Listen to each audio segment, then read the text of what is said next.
it's Kevin from this channel. Welcome back to another video on my channel. In today's video, I'll be going over a history between Collingwood versus Richmond. Now, if you are a return Kevin guys, welcome, like, comment, share. If you're new to the channel, watching this for the first time, like, comment, share, and subscribe. Now, really, I think this means a lot to Collingwood versus Richmond. We're playing grand finals, we're playing final series as well, and we all remember them, right? We really do. So it's always good to get the job done against the Tigers, considering that how well we play.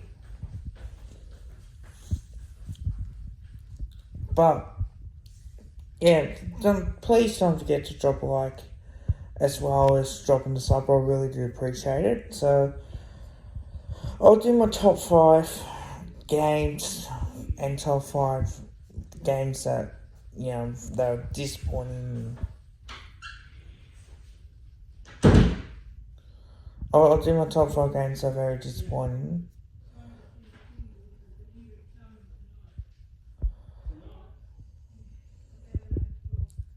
So, my number 5, and I think this can count as a prelim final. Number 5, I would have to say, it's not the prelim final, but I would have to say it's the 2010 round 17 where we won by 82 points. And that was a day where we absolutely smashed Richmond. And yes, we have smashed Richmond in round 3 as well, and also round 2, round 16, was it round 1, 2003, in a way. But to me, that game in 2010, that's when we won the premiership, that's when we beat Richmond, that's when we beat Carlton twice as well. So it's always good to beat your rivals.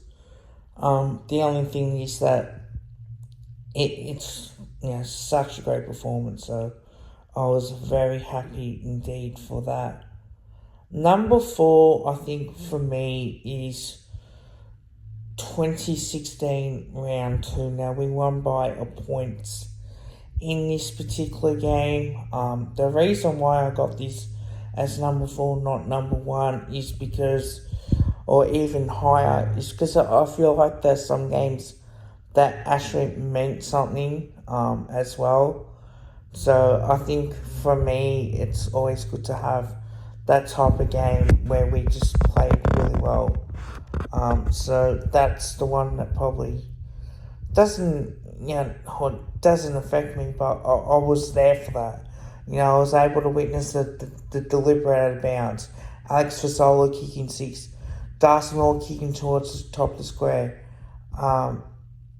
It went over the back of Penderbury, and Grundy picked it up and kicked the goal. And we're probably 16 points down within 6 or 5 minutes remaining in that game, especially in that last quarter. To come out and play like we did, I think that's pretty special in my opinion. Number 3, I think for me, well, whenever you play Richmond, it's round 2 in 2019. To beat them 110-66, to have Mason Cox dominating, John DeGoey dominating, I think for me, that proves on how well, we're able to play as well. Number 2 is the prelim final in 2018. And that's when we really dominated. I was there for that game, first year as a member. To stop Richmond having a 4-peat is something that you always remember. And look, I know Richmond fans say no, and you get someone say, oh, but you didn't win the grand final, you choked. But at least it stopped them from going from 4-peat, and especially in that period of time, I think you take that on the chin any day of the week, to be honest. Especially what happens out of that. And round 1, number 1, I should say, so it is round 17, 21. Now, we ended Richmond's final results in this particular game, and we were down out, especially in that first quarter. We kicked 4 straight, though they kicked 4 straight to 1-1. And I think we might have been like 20 points in front. It was 10-3 to 6-7.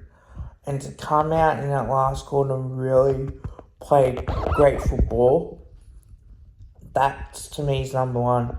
And to end Richmond's final results on when you can do that, you're always going to be happy with that type of performance as well.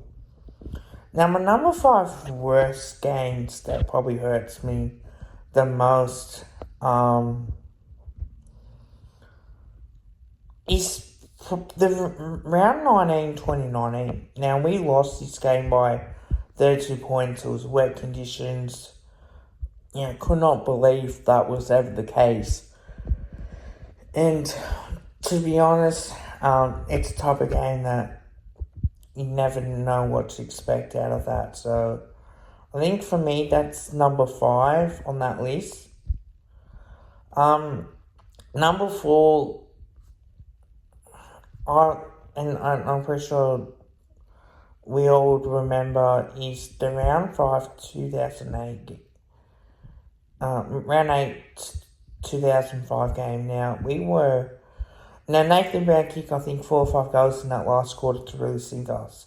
So that's what probably hurts, a lot more out of that, because we were in front and it looked like we were going to win. But unfortunately, that's the sort of game that definitely have played. So to do that, I think it was great. It wasn't great for us, but it was great for Richmond. Number 3, I'm going to say the one that really hurts is probably the 2002 game, round 1, where we did get smacked in that particular game. And I think the one good memory was Anthony Rocker kicking, a massive goal from inside the centre square, 75 metres out. That was like a torpedo, but apart from that, it wasn't that great as well. Number 2, people are going to say this may hurt the most. May hurt the most. And that was 2018. Now, I would say the round 6 game for number 2, purely based because we fought really hard. Now, there was a few.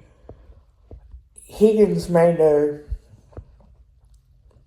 sort of dive on that, won himself a second free kick, and then he kicked the goal out of it. So that really did hurt a lot more, basically on that. But I think as well, you can see where that was going to head, and that's another reason. Number 1 is the round 19 game where Jack Higgins threw the ball up. Now, one thing that probably that incident did hurt. It was just like, oh shit, that was a throw. You take away that goal, Richmond would not have kicked it. And then I know we got revenge, but that definitely does sting a little bit. The draws are very hard to put in here because it's, that's when we started from COVID as well. So there are a few honourable mentions on here that probably deserve to get in, as part of the good games. And that was round 18, 2004. That was Heritage Round. That's what the AFL had, and we wore a brilliant Heritage jumper. And Richmond wore like that black with that yellow sort of beige. And it was they were really good jumpers. And that was one, I think, for me that probably missed out because of it. And then round 7, round 3, when Leon Davis kicked a great goal as well. That was always superb. Even round 20, 2009, that incident with Jake King. We absolutely pumped him that day in particular. And even I would say this is to beat Richmond in round 4 2013. Oh, it's always great. So yeah, as we know, Collingwood home game, Richmond will not wear a clash kit. If they do wear a clash jumper, I would be really shocked because we know how much they don't like to wear one.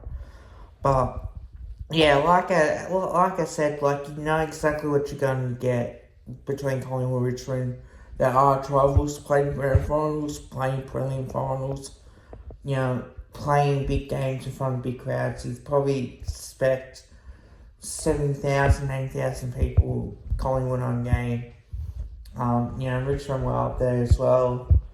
But anytime when you beat Richmond in the final, or you beat them in round 2, or rather you ended their chances of playing finals, you know that they're going to be great games.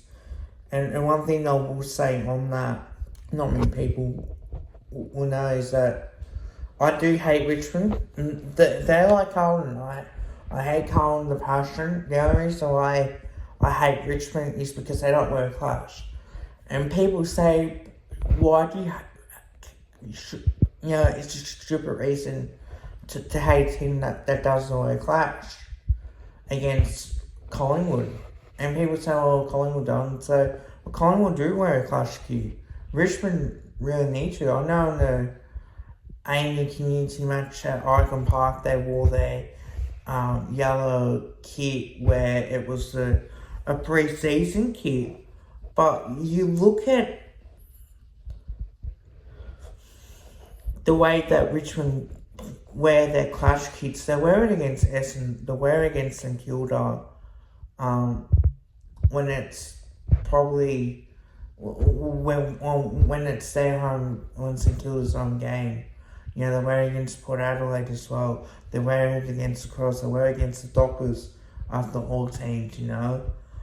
So surely they can afford to wear one against Collingwood, who are a black and white team. They're more likely a black and yellow team. That's why white shorts make it difficult, because it doesn't look great. So that should be an interesting game as well. Hope you guys liked the video. Please don't forget to drop a like as well as dropping a sub. And don't forget to follow me on Twitch, Kev_Magpies1. But until next time, bye for now.